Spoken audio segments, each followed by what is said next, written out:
salaamaaleykum waa adduna salaamaaleykum waa Sénégal salaamaaleykum ñi nga xam ne ñi ngi bàyyi xel seen chaîne bi di 2SNTV rawatina seen émission bi di Njaaxaanaay di émission boo xam ne dañ ciy dalal ay responsable politique di ci dalal ay leader politique di ci dalal ay citoyen di ci dalal ay entrepreneur di ci dalal képp koo xam ne war nga wax ci réew mi ndax ne sa kàddu dafa am loo xam ne mooy solo tey nag ñu ngi ci dalal koo xam ne mi ngi nekk responsable Benno Bokk Yaakaar Pape Daouda Diène salaamaaleykum Pape Daouda.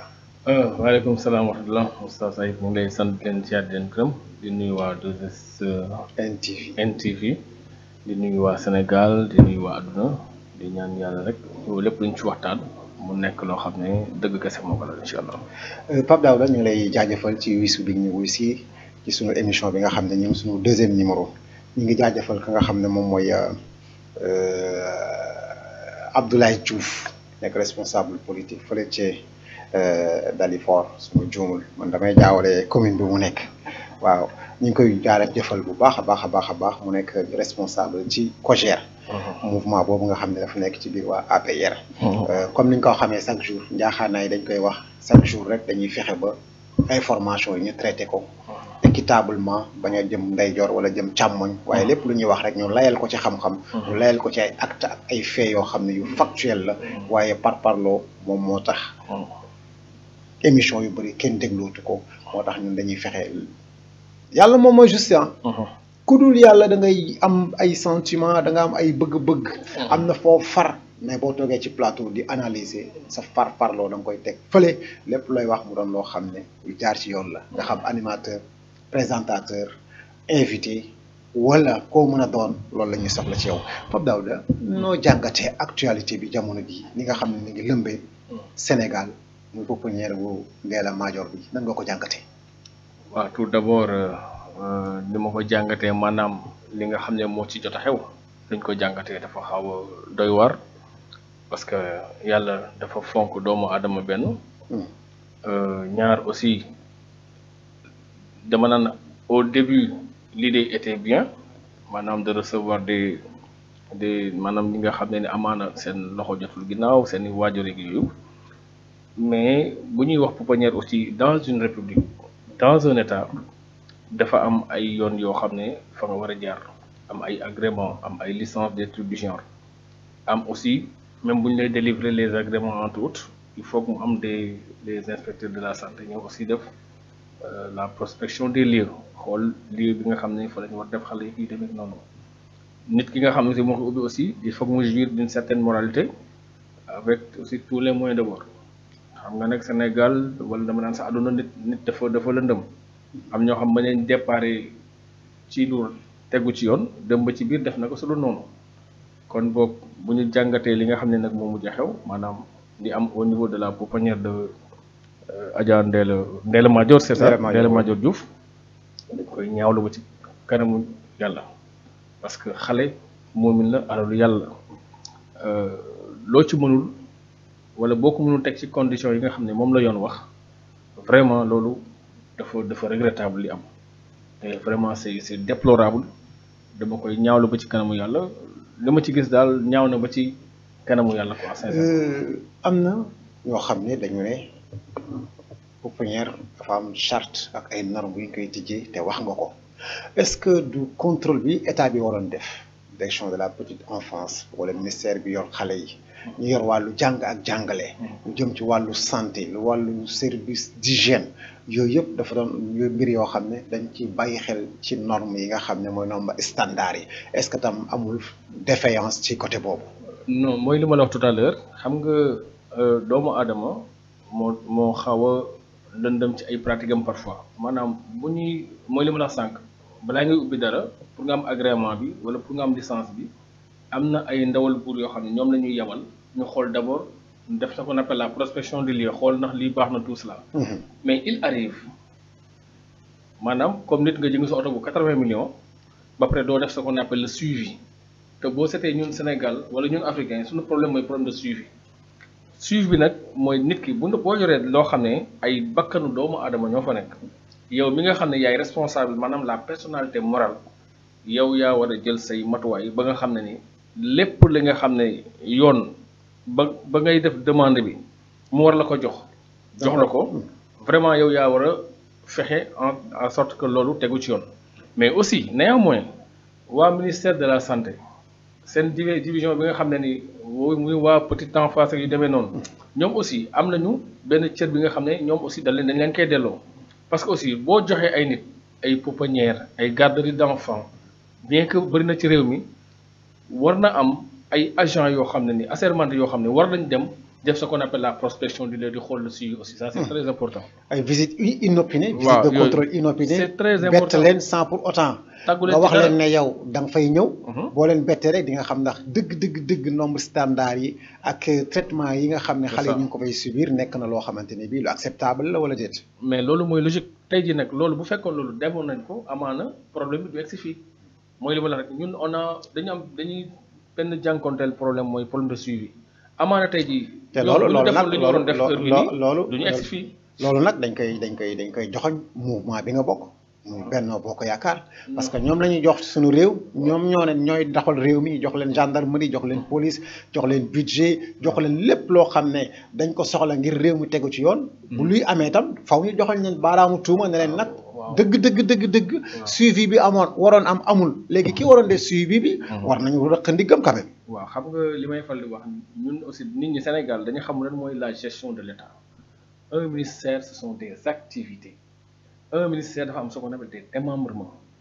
Un ministère au-delà des démembrements ku ne da nga am li nga xam ne ni pàcc bi nga xam ne da nga ko yor am ci sa benn genre. ay prérogatives loolu moom xam nañ ko. au-delà de ça aussi xam nga ñun li ñu mën rek mooy mettre les conditions qu'il faut. C'est quoi les conditions qu'il faut mooy d'abord assurer de la sécurité des biens et des personnes. Les conditions que mooy nit ki war a ubbi dara structure gis ngeen aujourd'hui par la force des choses au niveau du Sénégal en 48 heures nga am sa société. Cela veut dire que il y a des marges de progression yi nga xam ne opéré nañ ko depuis ñun ñu nekk fii. Maintenant aussi mooy li ma wax ni dans le suivi ci suivi bi ñun ñi nga xam ne ni amaana ñi nga xam ne dañoo bokk ci yenn ministères yi yenn inspecteurs yi nga xam ne ñooy def inspection yi ñooñu amaana aussi defuñu seen liggéey comme il faut ça il faut le dire parce que mooy li ma wax sànq su fekkoon ni amaana ñi ngi doon def les suivis ci waxtu bi ñu ko war a def ci dans les conditions normales amaana problème yi mënoon nañ ko détecter. est-ce que tam peut-être mën nañ ko def mais rigueur du ci am. parce que da ngay gis koo xam ne dafa def infraction. mais mu waxtaan ak ki nga xam ne moo ko doon contrôler. am na ñuy def. ay xam nga nuyoo murit ngeen baal ma ci wax ci. après ñu bàyyi mu sedd. waaw loolu aussi du loo xam ne ni état noonu la war a fonctionner encore une fois de plus gis nga li may wax rek l'homme se définit selon sa façon d'agir dans la société gis nga jub moralité alalu doomu aadama la du ma ne sa jullit parce que képp ku nekk doomu aadama da nga war a am ce qu'on appelle de la moralité. da nga war a am li nga xam ne mooy ngor da nga war a am li nga xam ne mooy jub état. bu tracé yoo dem léeg-léeg nga gis état defal tali defal ay kii def ay code de conduite nga gis koo xam ne dafay dawal sans permis nga gis koo xam ne dafay dawal sans respecter les normes sans assurance loolu c'est la personne il faudrait que aussi ce qu'on appelle l'homo sénégalensis de par sa façon d'agir parce que mooy acté ñoom aussi ñuy jéem a rectifier wu pourquoi aujourd'hui là un Sénégal 192 000 km², 46 départements 537 communes ba léegi fi ñu toll nii 17 millions et quelques habitants, nous manquons ce qu'on appelle de la discipline et de la rigueur, effectivement. Aujourd'hui, dans la société, pour que respecter les normes, yi nga xam ne moom la société bi teg lam la yoon code de travail teg yow mi nga mooy leen rek balaa nga naan nam da nga fay nekk tu ne peux pas respecter li nga xam ne moom la code du travail teg mettre effectivement les agents dans les normes mooy li ma rek. ñu am ay CDD wala ay CDI wala ay contrat il y a combien de sociétés qui sont là. ay prestataires donc la ñuy doon ay. 10 ans de prestation deux fois mu def 2 fois comment dirais-je stage de 6 mois au nom de quoi. les inspecteurs demal tey jii de ñaata société tey jii ñoo dem au niveau de l'inspection du travail ay nit ay liggéeykat dem fa amul suivi. ñu daan leen amul suivi. il faudrait que aussi que l'État puisse prendre effectivement la rigueur bi ci war et ça c'est très important. kon état dafa war a siffler la fin de la récréation. Non, parce que mi ngi gën a continuer. am na ay réalisation yoo xam ne. kenn mënu koo miim. lu mu la neex lu mu la naqari réalisation yi mi ngi fii ne fang dang. boo ko doon liyaar silmax sax moom moo lay wax continuité li nga xamante ne ni ce sont des réalisations. mais ci côté suivi bi ak ci wàllu sanction yi. defe naa ne souvent da ngeen ci faillir quand même. waaw xam nga. man je ne dirais pas faillir pour moi c'est trop dire xam nga il y a ce qu'on appelle en matière de gestion le système d'incitation. Cela veut dire quoi mooy ñi nga xam ne dañoo liggéey il faut les récompenser les gens qui ont fauté il faut les sanctionner dans la plus grande rigueur aussi loolu c'est très important xam nga li ñuy wax rek le Sénégal n'est pas né en 2012. Non. Le Sénégal aujourd'hui a 63 ans de Senghor Diouf Wade jusqu'à fii président Macky Sall nekk. Régime bu si nekk dafa am lu mu fi fekk maanaam li nga xam ne mooy république bi nation bi ni mu koy dundee peuple bi aussi ñoom ñoo constitué loolu yëpp mais le peuple aussi dafa am ay ses réalités am ses manières de vivre comme disait effectivement le philosophe Spinoza les manières de vivre expliquent effectivement toutes les différences. C'est ce qui fait aujourd'hui que la façon de vivre effectivement des Allemands, des Européens ou bien des Asiatiques, elle est effectivement différente de celle effectivement des Africains, voire même des Sénégalais. À telle enseigne aujourd'hui, da ngay jël nit nga fal ko un directeur mu am salaire bu baax am ce qu'on appelle des indemnités mu nekk même ce qu'on appelle un chef de au niveau d'un hôpital de la place ou bien un centre de santé publique de la place ou bien un hôpital public de la place. Au lieu effectivement ñoom parfois ñuy dawal social sax di dimbali nit ñi parfois dañuy jaar complètement à gauche. Imagine tey jii nag mu mën a comprendre aujourd'hui nous sommes à l'heure effectivement de la thermoluminescence, à savoir de la médecine nucléaire. Hôpital am lépp nga ñëw ñu ne la réactif bi amu fi nga ñëw ñu ne la lii amu fi mais yooyu aussi ce sont des manquements yi nga xam ne ni. c'est à corriger. Ça n'incombe pas de l'État mais effectivement c'est individuel. de gestion interne. waaw c'est individuel parce que bu ñu demee bañ ne la tey jii sa gestion elle est autonome. Pour permettre la nga am beaucoup plus de liberté. Effectivement décision yi nga ko jël à temps quand même. waaw bu ñu la joxee ñu jox la ce qu'on appelle un appartement même dans la structure fayloo ndox fayloo courant mettre la dans les conditions idoines vraiment pour que yow mii bépp malade bu dugg nga mettre ko dans les conditions les meilleures hôpital boobu dem ba naan li manqué naa garab gi li manqué naa alors qu'il y a effectivement des services qui sont ajustés à cela. loolu c'est certain. ak fort de dotation bi ñu leen di jox aussi. waaw mais tout service social yi bokkul ak muy consommable bi ak gestion des salaires ak yooyu yëpp. xam nga waaw loolu yëpp état te nag li xam suñu état tout le temps rek mooy lu mel ni wax nañ le parent pauvre effectivement de beaucoup de parce que nit ñi lu wax dañ naan état li mu mën maanaam le gouvernement li mu mën mooy d'abord assurer la sécurité des biens et des personnes d'abord construire effectivement ce qu'on appelle des centres, des hôpitaux, des infrastructures. Maintenant, jël personnel bi ñii nekk fonction publique état ñii nekk fonction publique ñi nga xam ne dañuy dépendre ci commune bi ñii nekk ñoo xam des prestataires entre autres ñii ne. maintenant au-delà de ça aussi privé bi aussi. waaw comme ci privé maintenant aussi li ci des mooy le suivi mais le suivi gis nga nit ku nekk na nga mel. noonu ngay doxalee sa njaboot noonu ngay doxalee sa kër noonu ngay doxalee société bi. bu dee ku nekk ni nga mel noonu ngay doxalee sa njaboot noonu ngay doxalee société bi ki la fi teg am na droit tam doxalee li tax ñu teg ko fi bu waree sanctionner bu waree ventiler bu waree remplacer mu remplacer ñu ngi leen di fàttali ñu seen émission Ndiakhanaay yéen a ngi ànd ak Oustaz Seydou Diallo Medina ak. Monsieur le responsable grand responsable am mouvement bu rëy boo xam ne daanaka sillonné na département yi nekk Dakar gis naa ko ci région yi aussi mu am ay implantation yoo xam ne mi ngi ko fay def kon mouvement boobu gis nañ ni maillage territoire bi mi ngi gën a yaatu kon ñu ngi lay encourager ci loolu du ñu continuer ci loolu dañuy ñëw ci deuxième thème bi mooy vous avez une patate chaude. Comme quoi dans votre gorge. Ah bon? Si. Non, je ne pense pas. Parce que démb Ayib Daffé déposé na. rek démb. Oui. bu candidature Ousmane Sonko. Oui. moom mi ne ci ginnaaw. Oui. mu ci biir prison bi. amagul benn condamnation définitive. Effectivement. beneen bu Diomaye Faye. Oui. boobu tamit amul benn condamnation définitive. Selon les juristes. nee nañu document yi nga xam ne manqué na Ousmane Sonko. mooy quittance de dépôt de caution. ak dépôt de parrainage mooy fiches yi. loolu bu fekkee rek loolu moo ci manqué dafa war a valable parce que administration moo deful liggéeyam. par rapport ak décision de justice yi nga xam ne jël nañ ko avec juge Sabassi ñu ñëwaat fii Dakar ñu jëlaat ko. ba léegi état daanu ba pare ne moo féetee kaw. Ok, encore une fois de plus, heureusement, maintenant, la réaction doit être objective, mais pas dans la subjectivité. Non, tax ñu indi la fi. Mais, balance bi yow yaa koy équilibré. Maintenant, il y a ce qu'on appelle, il y a ce qui émane de la responsabilité effectivement de l'État. La gestion des biens et des personnes. Il va de la sécurité, de la stabilité du pays.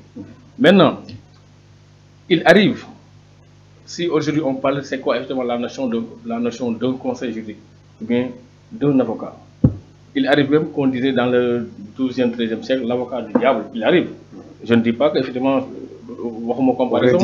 il arrive aujourd'hui, même une personne qui est coupable à 500% bénéficie à tout temps, à tout instant de la présomption d'innocence. Tant que acte ou une condamnation, kooku may nañ ko ñu doté ci moo def wala def parce que allahu yaxlamu yàlla rek moo xam kon boog foofu état maanaam sax justice mu ngi dawal yoon. Maintenant par rapport au cas spécifique de Sonko Ousmane et de Bassirou Diomaye, il se trouve que toujours dans le canevas effectivement de la perception et de la régulation de l'État, il y a ce qu'on appelle, dites-moi, à travers les 255 pays à travers le monde, les 188 effectivement qui vivent effectivement dans la notion de la démocratie, quel parti dissous administrativement muy am un candidat? Dites-moi, ça n'existe pas. Maintenant, entre guillemets, parce que demain bàyyi nga continuer, dinaa la bàyyi nga continuer. Parti bi lu tax ñu dissoudre ko. Merci beaucoup. Pourquoi il n'a pas été condamné. Il y a des faits ak ay enquêtes yoo xam ne nee nañ def nañ ko enquêtes yooyu. Mais nit ki mënoo ko taxal loo xam ne doo ko may mu mën a setal boppam quand même. Attends, dissoudre un parti du côté ce qui va du ministère de la justice, ça n'a rien à voir. Code électoral bi la. waaw damay ñëw dama lay expliquer.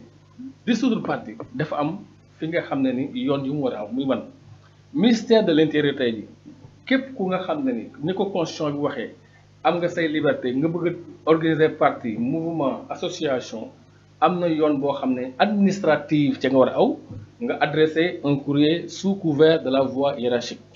Sous couvert de la voie hiérarchique mooy lan mooy que ni dafay jaar ci ay pàcc ba egg ci ka nga xam ne ni moo war a délivrer li nga xam ne mooy ce qu'on appelle le récépissé.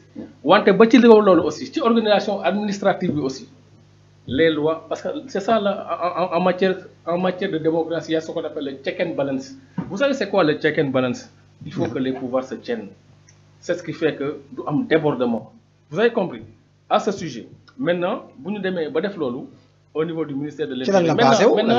Maintenant bu ñu au niveau aussi du code, le code électoral de. Non ñu yeggali ministère de l'Intérieur bi ba waaw dama ñëw ci maintenant le ministère de l'Intérieur basé wu quand même. waaw ci lu muy basé wu mooy lan réew dafa am lu ko yor muy loo xam ne ni c'est une organisation légale bi nga xam ne ñun ñëpp ci la ñuy tënku. waaw maanaam pour nga am permis de conduire am na phase booy jaar pour nga am parti politique am na phase booy jaar mais aussi pour nga ñàkk sa récépissé pour ñu dissoudre un parti dafa am ay faits du factuel et ces faits là qui ont été à l'origine de la dissolution du PASTEF mi ngi ma laaj tout à l'heure c'est quoi?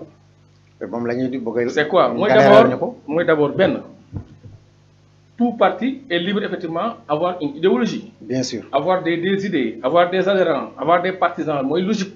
Donc c'est ça même loolu sax mooy soubassement bi.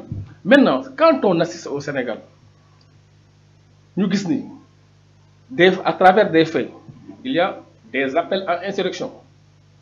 Et c'est quoi un appel à l'insurrection? Loolu ñu ñëpp gis la du man du yow bu ñu waxee kese même bu ñu wax far le fait c'est quoi un appel à l'insurrection? Aujourd'hui on a vu le cas de Donald Trump au niveau des États-Unis d'Amérique ñu gagné ko mu taxaw def appel à l'insurrection gars yi ñëw dugg au niveau du Capitole.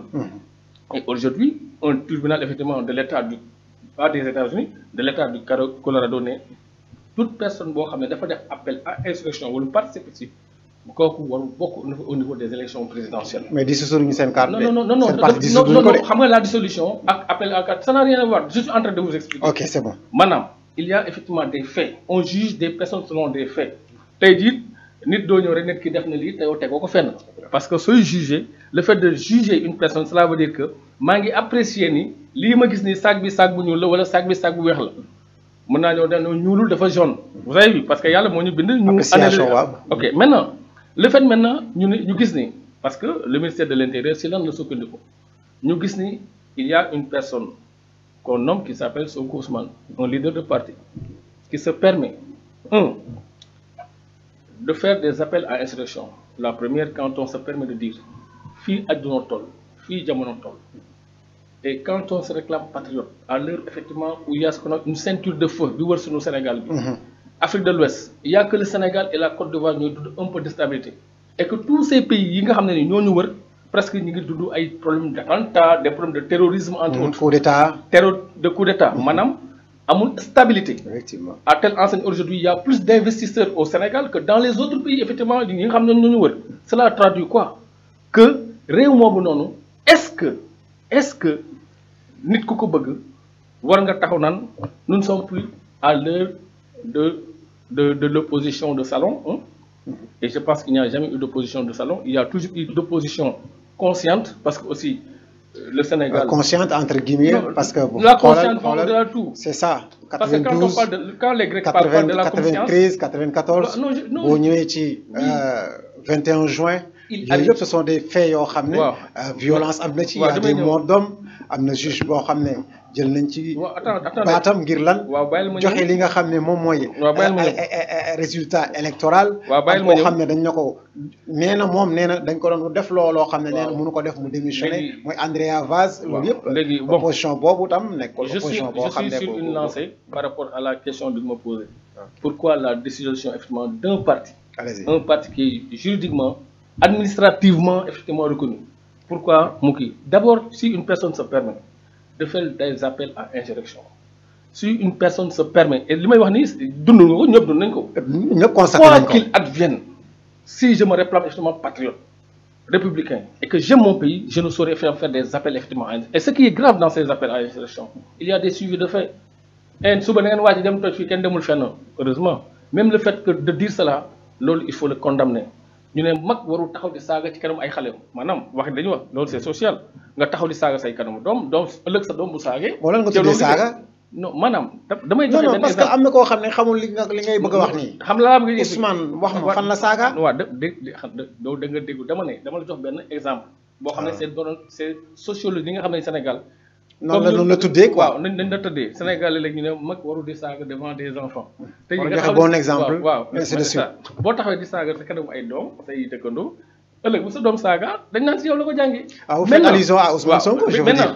non léegi pour revenir sur le cas d'Ousmane Sonko man aussi da ngay comprendre que la notion de cette sociologie bi nga xam ne dama ko gëstu. non xam naa ko mooy tax parfois may joxe may amuñu 2 heures de temps. il arrive que may kii un peu pour essayer de rendre les choses beaucoup plus explicites parce que nga ne njaaxanaay parce que su ma taxee rek condamné ko sans ne pas donner le motif de la condamnation kon dañ ñaan rek dama far et que je voudrais que li may aussi mu nekk quelque chose de vrai. mu motiver ko waaw c'est ça ce que je suis en train de motiver c'est quoi maintenant quand tu fais un appel à insurrection c'est quoi un appel à insurrection nous ne sommes plus à l'heure d'opposition de salon dorénavant il faut faire je vous appelle à un mortal combat et le mot n'est pas de trop tey jii boo ko bind translation in wolof wala en wolof boo ko def traduire en wolof wàcc leen toog ci kër yi di seddal yooyu jeex na wàcc leen léegi dañ jaay seen bakkan. ñu reyante ñu jaay seen bakkan. le terme mortal. ça c'est un peu non c'est trop. quand même mais si tu dis ça dans une démocratie que ce soit en France vous ne verrez jamais un Jean-Luc Mélenchon quoique effectivement opposant farouche tenir ces genres de propos vous n'allez pas voir ça un peu partout en Allemagne dans toutes les démocraties une personne de bonne foi qui respecte effectivement et qui aime son pays se permet de dire je vous appelle à un mortal combat. Il arrive aussi qu'il y ait des doomu aadama ñu taxaw à travers des comme les gilets jaunes taxaw di casse des trucs d'ordre social entre autres c'est normal d'ordre social c'est normal maintenant aussi nga ñëw nga def ko mu am suivi de fait. lu suivi de fait mooy il y a eu un problème bu la boo xam da nga ko jotee benn doomu aadama tu es citoyen et les citoyennes Allah subhanahu wa taala moo xam li ci am. La première des choses d'abord c'est si aujourd'hui par la force des choses dama ne man dama bëgg jiital réew benn réew damay li nga xam ne ni balaa nga am dafa ne mooy d'abord damay respecter ce qu'on appelle les institutions de ce pays. Et les institutions c'est quoi mooy bi nga xam ne ni mooy la justice côté justice. Si le procureur wala ñu wala au niveau de la gendarmerie, est-ce que vous savez le problème de Sonko Ousmane avec la dame Adji tey jii amaana bu demoon depuis le début avec ses avocats le problème pourrait être effectivement traité jeex.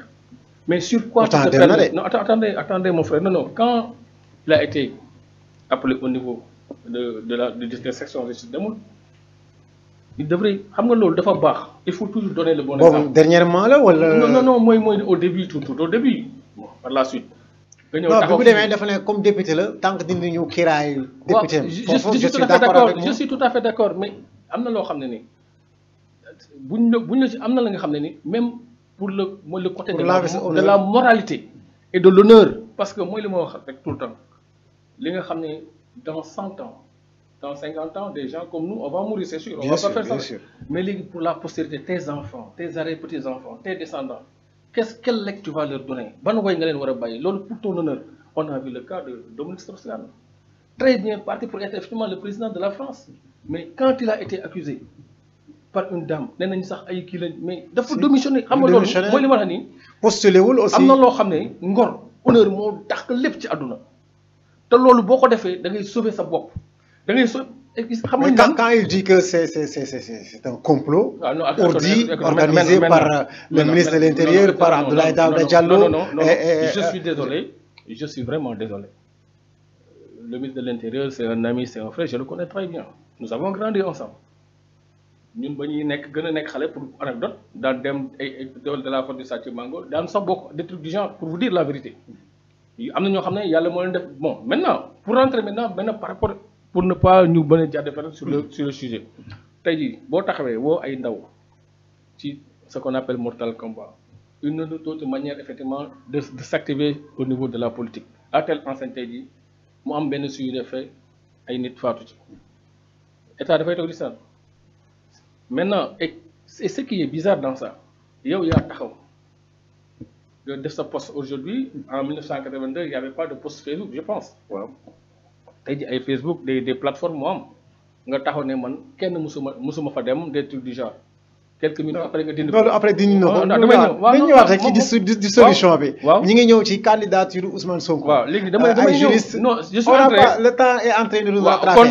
kon c'est une façon de vous dire que gën ñu ko résumer. waaw ñetti points yu faar yoo xam ne da nga ne déjà benn le ministre de l'Intérieur mun na ci sukkandiku pour dissoudre ko sans autant xaar décision ou justice. déjà Ben, li waral nous dissoudre ko te war ko dissoudre d'abord depuis l'avènement de ce parti PASTEF au Sénégal on n'a jamais vu autant de morts sur la base effectivement de calomnie, d'invectives, excuse-moi, et de mensonges et ça c'est grave. Ben, comment tu te permets effectivement de dire en tant que député et la fonction effectivement de l'hémicycle est tellement importante vous permettez de ñi ñëpp dañ leen di defal li wax loo xam ne tu racontes tout le temps des contre-vérités. Au nom de quoi? Si nous sommes d'obédience musulmane, le prophète Mohammed sallallahu alayhi wa sallam nous a enseigné que les musulmans mën def bakkaar bu mu des fenn képp kuy fenn doo jullit. Excusez-moi, même si la République tënkul sax ci diine l'islam, mais quelqu'un qui passe tout son temps à raconter des contre-vérités a pu en finir jusqu'à ce qu'aujourd'hui, attendez, et c'est la vérité. Non, je ne peux pas. Pour moi, contre Mamour Diallo, tu n'es pas habilité à porter plainte. Parce que amo ben appartenance ou la ben partition contre Mamour Diallo, la justice de notre dossier. Le dossier, attends, je vais dire, contre Mamour Diallo, il y a suivi des faits. Parce que la Cour suprême a jugé. C'est une décision, hein. J'ai oublié d'amener le dire. C'est une décision rendue par la Cour suprême pour dire que c'est du blabla. Non, dafa Ousmane Sonko. Non, elle n'a pas. La Cour suprême. Je vous en prie. Non. La Cour suprême de notre pays, le Sénégal, dafa débouté Ousmane ne ko tu n'es pas habilité à porter plainte quand même. Non, ça c'est autre chose. Parce que quand El Hadj Diouf, Maître El Hadj Diouf, par le truchement de Mamour Diallo, ils ont eu à porter plainte. Amna dossier bi fu mu nekkoon. Mais une fois au niveau de la Cour suprême, il y a eu un décret, un jugement qui a été rendu que ce que l'autre a dit, ça ne tient pas la route. Et c'est une réalité. La décision dafa impopulaire parce que vraiment beaucoup de plateaux yi débat yi. Mais les gens le savent, mais vous savez, pour la faute des choses aussi, nous sommes dans un monde de populisme.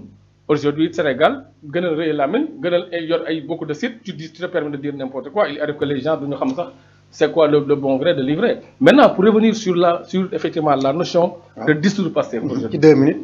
Dafa am li nga xam ne dafa am solo. Xam nga état dafa am li ñu naan waxu mbedd am waxu nit am wax biti.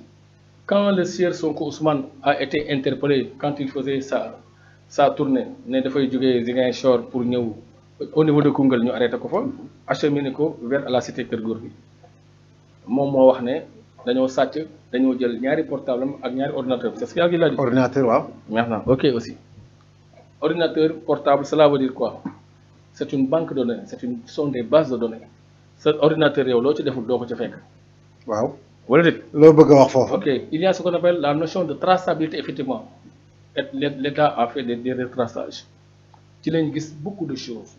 Tellement de choses, nous ne sommes pas habilités effectivement à le dire encore une fois de plus. Vous en détenez des preuves? Non, attendez. Non, damay laaj rek. Parce que comme je suis un Sénégalais lambda. Dama ne l'État. Vous avez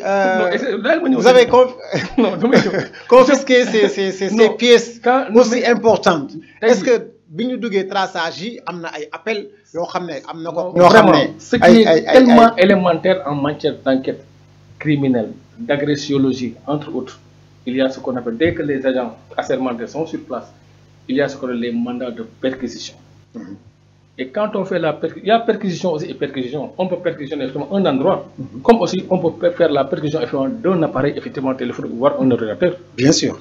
C'est ce qui est à l'origine de certains traçages et de certaines traçabilités qui démontrent encore une fois de plus que cette personne, bien incriminée, amana loxom setul.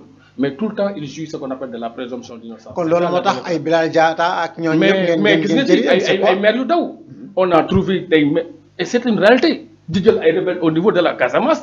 Non, c'est trop. Mais écoutez-moi. Non, mais comprendre. Non, vous m'avez posé une question, je prends le courage. Mais c'est une réalité, mon frère. C'est une réalité. Quand Sonko Ousmane, effectivement, s'est affilié, je dirais même avec le diable. Et c'est la réalité. Avec des bandes d'organisations, c'est lui qui a dit ouvertement. J'ai pris contact avec la... Non, mais je suis en train de dire... Tu es en train de faire des accusations. Je ne fais pas de la... Mais écoutez-moi, mon frère. Non, vous êtes en train d'accuser Sonko quand même. Je ne suis pas en train d'accuser. C'est des affirmations que vous faites quand même. Je suis en train de dire ou bien de redire ce que beaucoup de gens ont dit. Qui sont ces gens-là? Est-ce qu'ils sont habilités à accéder au dossier d'Ousmane Sonko pour pouvoir apporter des jugements?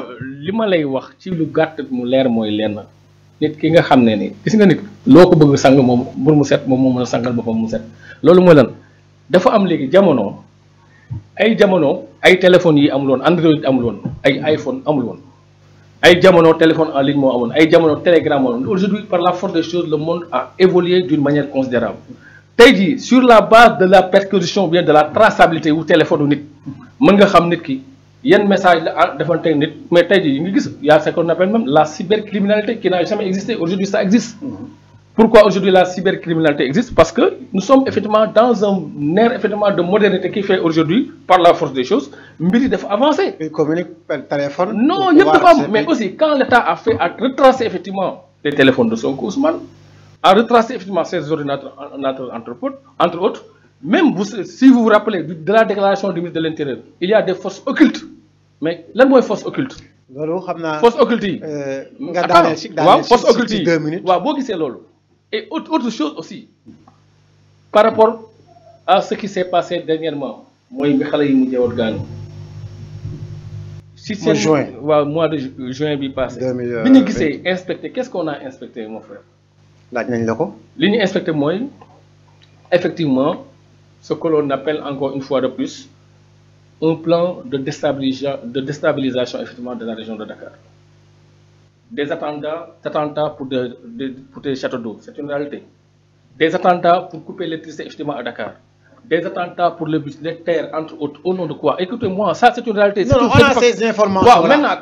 Maintenant, ces informations ne sont pas encore élucidées. Écoutez-moi. Pour moi, am élucidation bobu. Écoutez-moi. Ñi incriminé japp né ñom la buñu taxawé ci fi nga xamné mom moy devant la barre en ce moment dinañ mëna défendre sen bop. Mais jusqu'à présent, lu ñuy japp moy ay informations yo xamné ñëw na accusé na ñu nekk ci parti Pastef wala ci sen mais écoutez-moi Yewwi Askan bobu xam nga wax dañ koy ñëmé wala ñu ragal ko si aujourd'hui information yëpp yoon état dafay ñëw rek taxaw rek non damay tas parti bi mais ci fan la koy teg il faut que mu dufe ko il faut que mu am indi lu leer. Vous pensez que les magistrats là on peut les non le magistrat ou bien le juge au moment effectivement qu'il rend un verdict il est tout le temps autonome, il est tout le temps indépendant. D'accord. Encore une fois de plus, on ne peut pas se permettre aujourd'hui de voir un parti qui est prêt à attenter la vie de... Mais comment se fait-il aujourd'hui? Je viens de la Médina. Je viens de la Médina. Est-ce que tu te rappelles de la fille Oumou Kaltoum Diallo, une jeune Guinéenne de 7 ans, qui est ñu jël ko bus Tata ay nit taal ko tëj buntu bi? Mais non, nous savons tous, écoutez-moi. Non, amul kenn kuñ ci tëjagum. Am na ñu ci jàpp, mais amul kenn kuñ ci jugé définitivement mettre le mais attendez, xanaa yow déglu ma dama ne nit soo ko jàppee ci dara à 500%, boo jàppee nit bañ ne nit ki moo def lii jàpp nañ kii mu rey nit def lii, il jouit tout le temps de la présomption d'innocence parce que état mënut na noonu. Et maintenant aussi, si on voit que vraiment waaw parti Pastef ba léegi Ousmane mun na nekk président. Non, écoutez-moi ba léegi mun na nekk président. bàyyil ma ñëw ab ay parti yoo xam ne je vous en prie temps bi jël nañ ko parce que bàyyi naa la nga yaatal.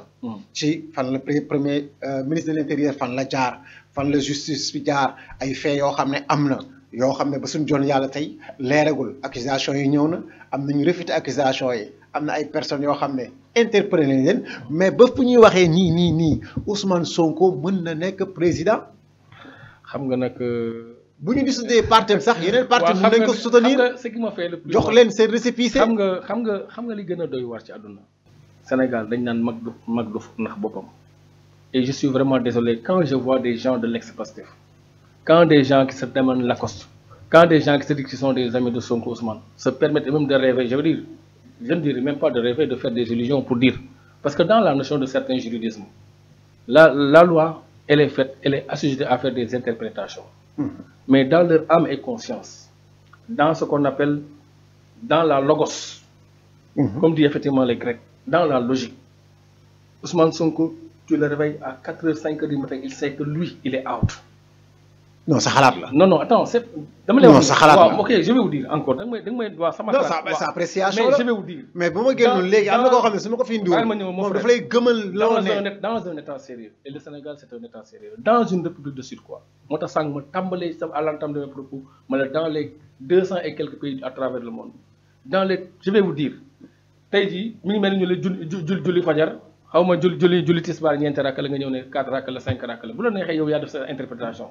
Mais amna lo xamné moy li nga xamné moy le modus operandi li nga xamné mo amone lo xamné moy logique depuis que le Sénégal est Sénégal, depuis que l'Afrique le monde est monde, depuis que la démocratie elle est la démocratie muso gis à travers le monde nit ko xamné dafa am ay chef d'accusation yu tek ci kaw ndondom ben atteinte à la sûreté de l'État nous yàq ay bien des services yàq ay emploi nit tout cela ñu teg ko sa ndodd ñu jël la ñu emprisonné de surcroît que tu sois jugé. Non, en détention, il est en détention provisoire. Il est en détention. Pourquoi il est prisonnier, monsieur? Parce qu'il a été accusé de fait. On le détient pour pouvoir continuer l'enquête, pour pouvoir l'amener devant le juge pour qu'il se défende quand même. Non, attendez. Vous n'avez pas sous contrôle judiciaire. Mais non. Quand une personne représente un danger, se permettant effectivement... Non. C'est quoi? Mais attendez, combien de discours ce monsieur se permet-il effectivement de faire? C'est un opposant. Ah, mais on peut opposer dignement, honnêtement, dans le gentleman agreement, tout en disant effectivement la réalité. Et pourtant, le gentleman agreement, moi, je dois dire qui a fait Macky Sall, da nga wara nek jantal. Le vrai gentleman. Khalifa ñew na nga ne ko yexi nga ne ko ñewal nga ne ko ñewal. Je vous en prie dama yeggali. Comparaison n'est pas raison. Déglu ma nga ne ko ñewal. Bokk ben bokk yaakar mu bañ. Je suis en train de dire pourquoi il ne peut pas être candidat et lui en a, je te l'ai dit tout à l'heure. boo ko yow à 4 heures lui il sait qu'il ne peut pas être candidat et les gens aussi de Pastef et leur du moins de l'ex-Pastef bon ce juge du ma nee sax Pastef parce que lu nekkul tey jii lu nekkul mënoo si ñëw di ci waxaat c'est perdre même du temps.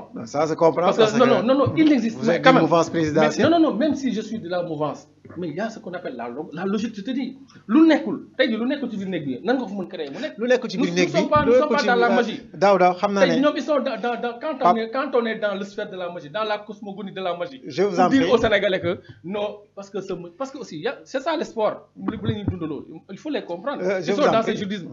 Comment M. Sonko Ousmane peut-il être candidat alors qu'effectivement il est non seulement les jeunes de la détention. Il n'a pas été condamné amul benn peine bu ñu tegu ci kawam. Au-delà même des peines, au-delà des chefs d'accusation.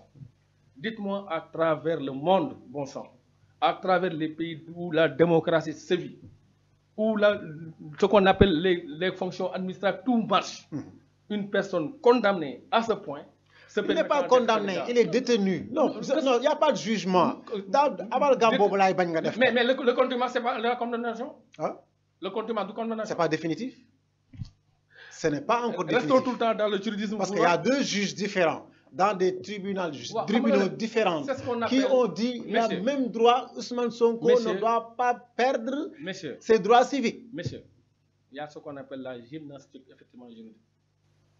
Gymnastique boobu nag tey def nga ma ko ba sama troisième point bi mënuma ci dugg troisième point bi mooy seen candidat Amadou Ba ñu si bëri dañuy wax ne bon comme président moo ñu ko tànnal ce qui veut dire que moom doyu leen bu doon ñoom kese duñ ko tànn. xam nga dañ ne xelu moo gën xelu le président de la République du ànd ak ay njabootam ñëw dafay tànn daf leen ñëw ne dem leen dañ ko leen président tànnal ñu parce que effectivement dafa ne je vais plus me représenter mu xam ne aussi ku tànn sa njaboot tey jii soo wanee sa benn doom moom mooy bëgg sax ñeneen dafa am ñoo xam ne ñuy siisu si tu portes un choix sur kenn dafa am ñu koo xam ne mën na gis boppam qu'est-ce qu'il a pris une décision sage doyen Niass Moustapha demal nga déglul ma candidat yëpp ñoom ko ñëw doxale seen projet ngeen toog waxtaan mu leen beneen li ma gën a ngeen def consensus seen biir tànn kenn si yéen nit ñu bokk ndey ak baay boo leen tuddee consensus ñëpp mun ñu demandoo boo leen tuddee consensus ngeen jël kenn ngeen jiital ko maintenant aussi ba mu dégloo ñenn ñi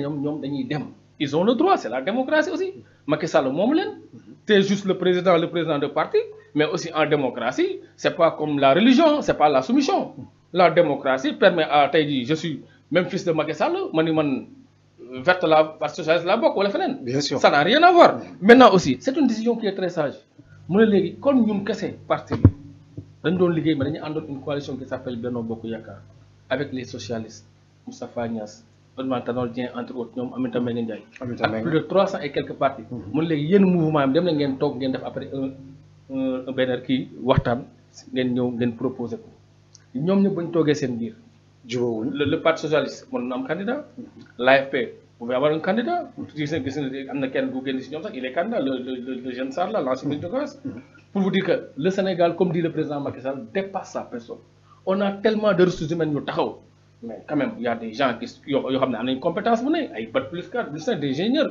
il y a combien d'ingénieurs au Sénégal il y a combien de médecins au Sénégal il y a combien de cadres au Sénégal ku ci ne mën nga défendre mën nga gérer réew bi c'est pas une fin en soi maintenant aussi quand il a compris que la décision sage c'est quoi c'est de ñun toog waxtaan et Amadou Ba aussi il a un profil vous savez nit ki gën a jege le président c'est ce qu'on appelle le ministère des Affaires étrangères il l'a occupé il a été c'est pas lu moom rek moo ko mos a occupé waaw non je vais expliquer il a été ministre des Affaires étrangères il a été effectivement ce qu'on appelle ministre de l'économie et des finances c'est lui qui est le précurseur je dis du plan Sénégal émergent qui aujourd'hui nous a donné tellement de résultats mais dafa dabe ci biir APR dafa dabe mais attendez am na ay membres fondateurs yoo xam ne vraiment li ñu subir ci parti bi liñ ci ñàkk ci alal liñ ci investir te ba léegi te ñoom am nañ compétence Aly Ngouille Ndiaye boo ko omettre ci lan ngay teg ci loxo attendez xam nga comparaison n'est pas raison gis nga en matière politique il y a ce qu'on appelle la notion de la légitimité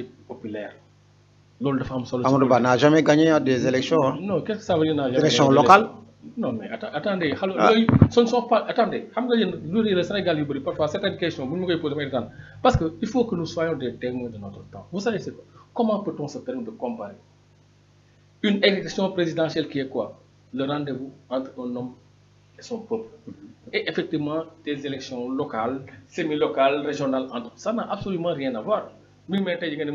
C'est comme fait que da ngay wax ne ci wàllu popularité. Non, quelqu'un qui mobilise. Non, attendez, aujourd'hui, par la force des choses, je vais vous dire. Gis nga fii popularité bi toll nii et Dieu m'est témoin, je suis bien placé pour vous dire la notion de popularité bi Amadou Ba am aujourd'hui. Tu vois tout dernièrement quand il sera même sur des livres parce que aussi le président de la République.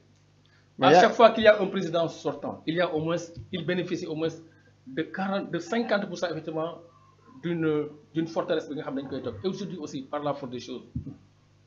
Il y a des gens qui sont restés à Taga. Aujourd'hui, va à Demiska, va à Panjang, va à Kerem Diaga, va un peu partout, tu vas un peu partout.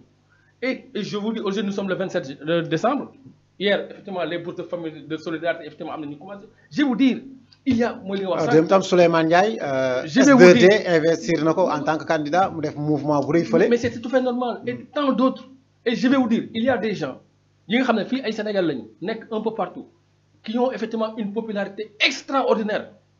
Parce qu'ils ont fait des réalisations si c'est un terroir par le truchement du président Macky Sall. Ils sont avec Amadou Ba. Mais amna ko xamné nak xëpp na ci ciéré ji souf.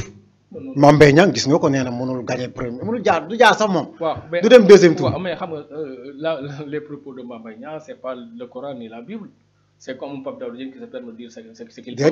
Tu n'es pas Mame Mbaye Niang, ministre de la République. Non, attendez. Nekkoon ci cabinet président de la République. Mën nga wax Mame Mbaye Niang ban base la am Dakar. Non, je veux dire base. Ce PM amul base. Non, écoutez-moi. Non, Premier ministre amul base. Si, il a une base. Il n'a pas de base. Mon frère, encore une fois de plus, je vais vous dire. Le PM Amadou Ba a bel et bien une base. Il est en train de constituer. Non, il a une base. Non, je vais vous dire. C'est quoi la notion de base? Mais il a une base très solide. Il ne mobilise pas. Il a une équipe, il mobilise. Non. Dis-moi.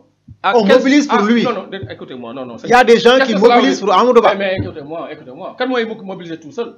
Mais il faut qu'on soit ça sérieux. Sonko, il mobilise tout seul. Non, je suis désolé. Sonko, quand il sort, non, écoutez-moi. Il y a ce qu'on en politique du sabar botas. C'est une organisation. Qu'on a des démembrements, des sections, des secteurs. Qu'on a des mobilisés d'Indi. C'est comme ça. Et aussi, bien fois, on a gagné quelques mois des élections. On a comme ça à Amadou Ba. Mais quand même, on l'a préparé depuis fort longtemps. On l'a préparé depuis fort longtemps. Il a une base. Non, je vais dire.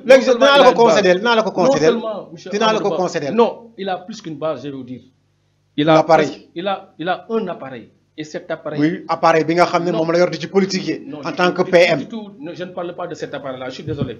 Bon appareil là. Il a un appareil. Et cet appareil-là est loin effectivement d'être administratif. C'est un appareil politique, constitué d'hommes politiques, des gens très sérieux, des gens qui ont fait des résultats sous le truchement du président de Macky Sall. Des gens qui ont fait des résultats. On est un peu sceptique sur quel domaine? Il y a décisions et comportements. Peut-être l'avenir nous en édifiera. Sceptique. Actuellement, danaka dépassé nañu plus de 7 minutes sur nos waxtaan bi parce que ñaaxaanaay la duñ la bàyyi nga wax ba jeexal waaye duñ la dog dinañ la bàyyi nga génne li nga xam ne moom la wax génne sa xalaat génne sa appréciation ñun tam en tant que nit mun nañ indi sunu réplique mais ñi seetaan ñoom xam nañ lu tax ñu jublu ci waxtaan bi nii mooy ne nan la ñuy fexee ba doomu aadama yi nekk ci jàmm nga nekk politicien bokk fii wala bokk fee du ngeen ay noon Sénégal moo ñu intéressé moom moo fi demeuré ku fi ñëw def lu baax wala nga def lu bon da ngay continuer keneen ñëwaat kon li ñu war mooy ñun ñëpp ñu consolider yu fexe ba nekk benn société boo xam ne bu homogène la entre aide bi ñëw socialiste bi dem ñëw ñu bëggante jàppante bu ñu demee voté nag kenn ku ne voté ki la doy bu fekkee ki falu nag ñu ànd ak moom liggéey li nga wax nangu naa mais loolu dafa am lu ko jiitu d'abord mooy d'abord faire en sorte que la cohésion nationale puisse subsister benn. loolu balaa ñu ciy ñëwaat xam naa beneen yoon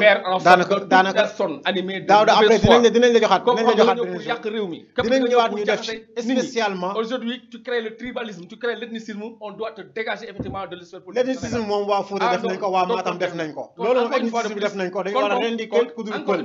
non loolu am na fekk si yaa wax loolu yaa wax affaire Casamance may la waa Fouta def nañ ko. waxuma tur dama déglu il faut nga dégg bu baax li ma dama ne.